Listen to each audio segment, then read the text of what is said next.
You know what's really changed the way that I play music? The way that I hear it.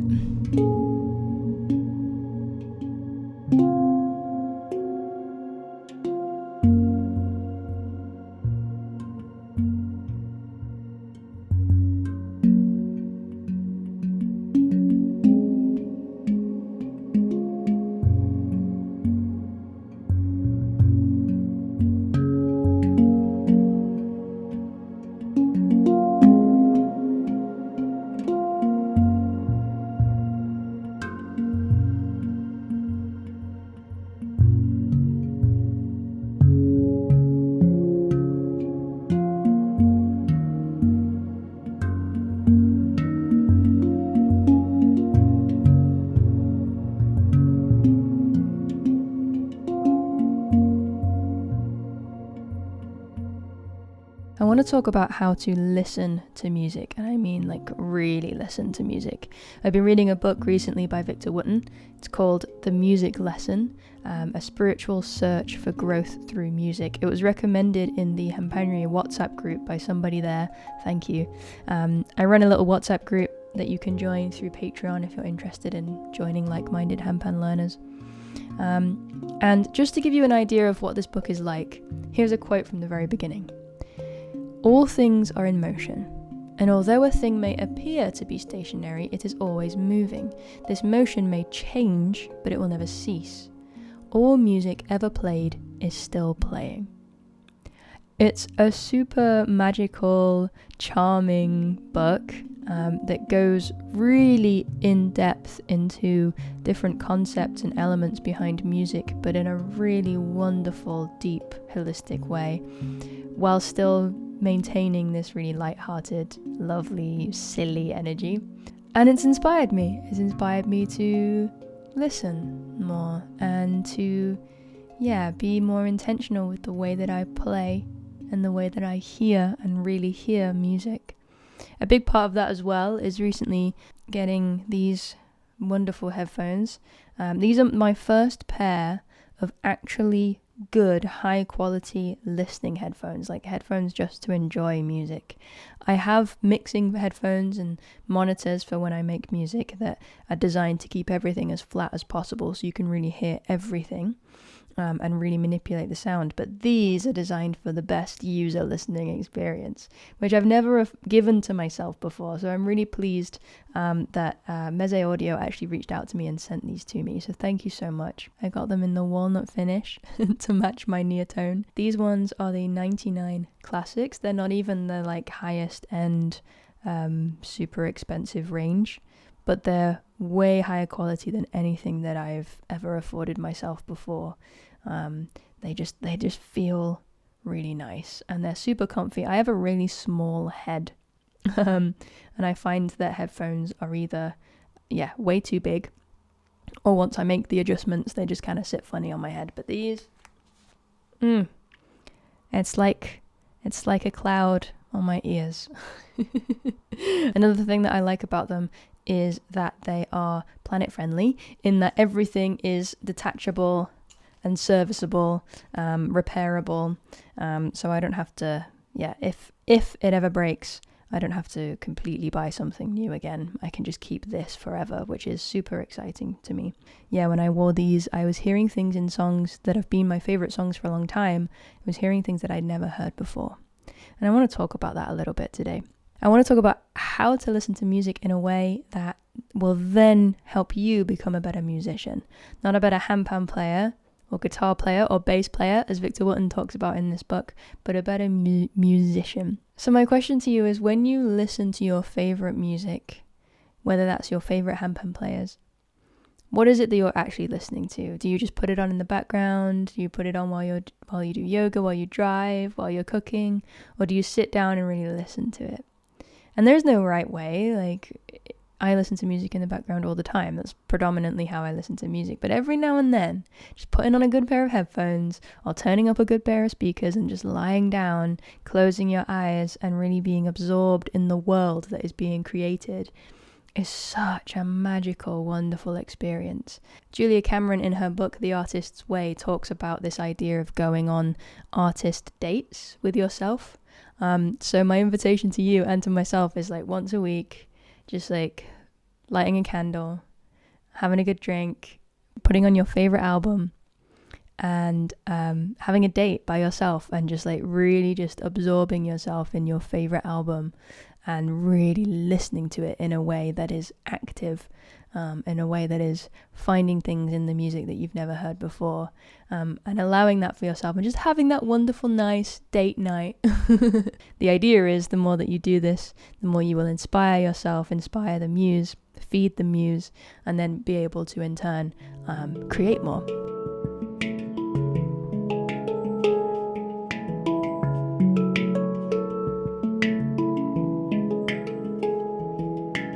So the first thing that somebody might talk about when listening deeply to music is, how to pick out the different elements of something. They call this orchestral listening, I think, probably. What are the melodies that are being played? What are the bass lines that are being played? What is the harmony? What are the chords that are happening underneath it? What is the main groove element? What is the pulse, the rhythm? All of this stuff. The same goes even for solo players, for solo handpan players, if that's what you're listening to. You can really listen out for what is the melody that is happening here, separate from everything else. The thing with a lot of handpan music is that it all tends to blend together, but if you listen deeply, you can really hear all of these different elements happening. What is the melody? What groove is supporting that? What harmony underneath is supporting that? And you can watch as well videos of players playing and really observe how they are moving in such a way, how they are playing in such a way that allows themselves to support themselves in these different roles, to play these different roles, bass lines and funky grooves and melodies, catchy melodies, all at the same time. If you can pick out and sing the individual parts, then you will start to become really aware of these different elements of music and how they are all combined in such a way to create a beautiful piece.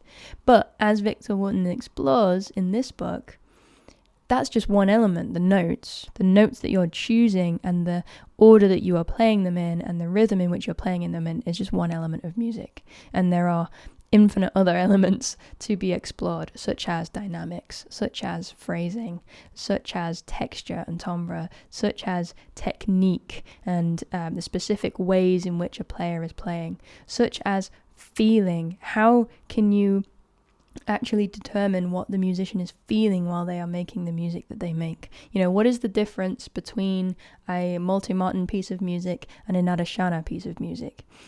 Clearly they are very, very different if you've heard both of those players, but if you actually go deeper, what is it about them that makes them different? Not just the notes, not just the fact that Nadashana is quite jazzy and really complex and intense, and the fact that multi-Martin is quite meditative and emotional. Those are two very clear, distinct differences. But if you go deeper into how they are playing, what are the phrasings that Nadashana is playing? How is multi allowing the music to breathe and flow with these long phrases? And how does Nadashana really close the playing and control the playing and use all of these different dynamics to, morph it into completely different sounds? What are the actual techniques that are being used? If you really go deeper into it, really look at the different parts, the melodic and harmonic parts, but also look at these elements outside of that. If you really take the time to listen to the same two pieces of these two different players 2 or 3 times each, what are the subtle differences that you otherwise wouldn't have picked up? That you just go, oh yeah, that sounds like that and that sounds like that, and I'm more into this than this, or whatever. Why? What's the why behind the music? What is the intention behind the music? What is the direction of the music? What is the music saying? Or rather, what is the musician saying or expressing through what they're playing? That's what it's all about. And that's what I've been super inspired by reading this book, super inspired by actually actively listening and playing around with sound while having these headphones on, and discovering a whole new layer, a whole new world to music and sound that I thought I understood and thought I knew, but I'm now realizing that I really don't. There's so much to it than I before realized, and that's beautiful, man.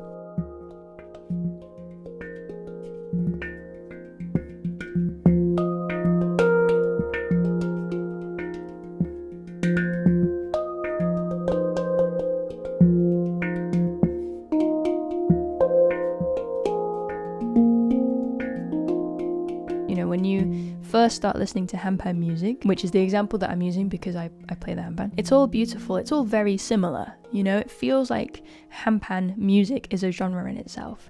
But actually, when you start to listen to different players and listen a little bit deeper and actually listen to different instruments as well, you can really hear that there are very, very, very stark differences between these different players.